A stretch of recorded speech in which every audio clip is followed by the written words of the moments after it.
We all lived through COVID-19. TikTok and work-from-home perks kind of made it feel like a fun staycation. But if you stepped foot in an actual hospital back then, you know it was not that fun. ICU wards turned into war zones during that time. But the sad thing is, that was not humanity's first rodeo with death on a global scale. Pandemics have been shutting the Earth down for thousands of years.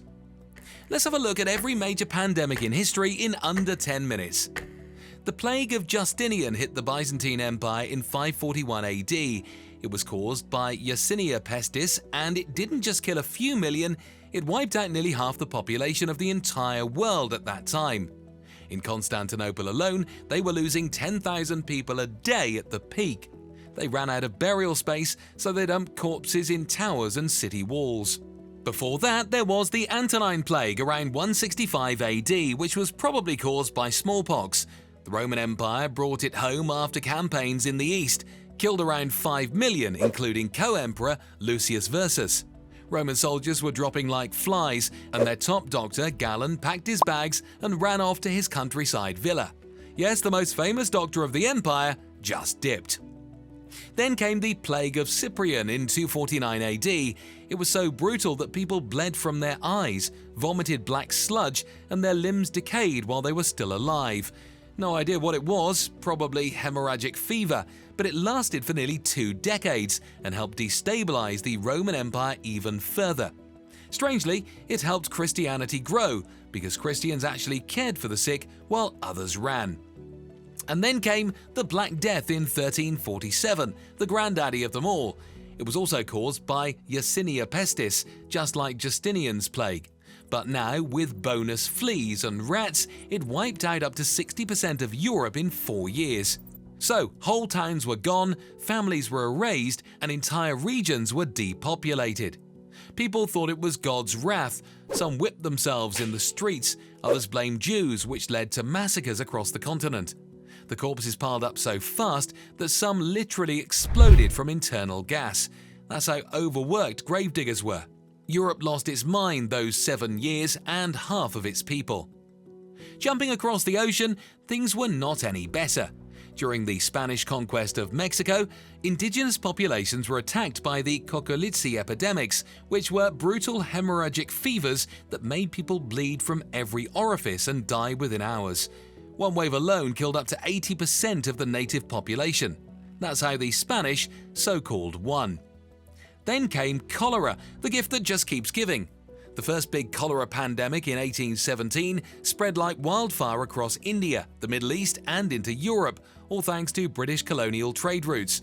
People would die within 12 hours, losing so much water they would turn blue before collapsing. And it was not just one outbreak. Cholera kept coming back. It still does. By the late 1800s, we hit the third plague pandemic, starting in China and India. Another global tour for the plague, this time thanks to steamships and trains. It killed over 12 million, mostly in India. But this time, science finally figured out the link to rats and fleas. Then came the 20th century, and you would think we would be better prepared. We were not.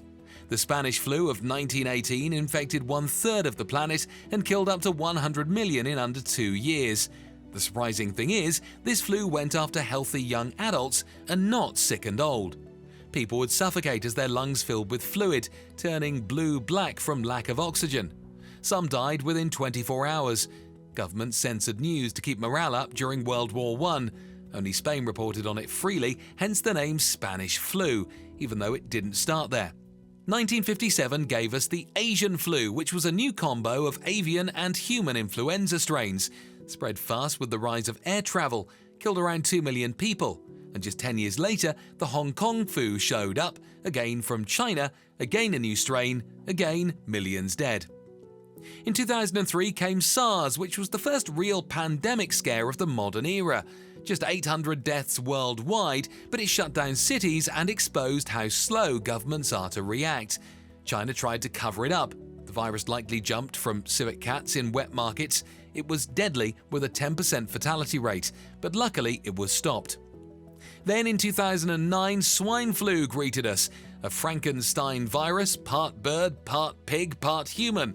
It spread globally, infected over 1 billion people, but turned out to be pretty mild, relatively speaking. Still, up to 575,000 died. 2014 brought us Ebola.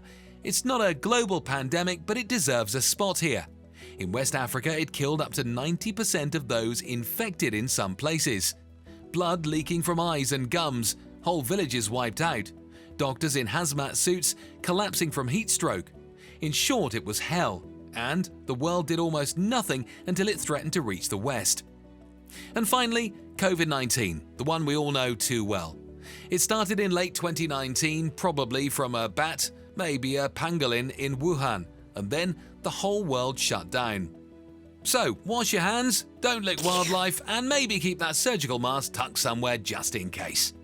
That was all for today's video. Before you go, don't forget to subscribe for more quick and casual explanations. I'll see you in the next video. Goodbye.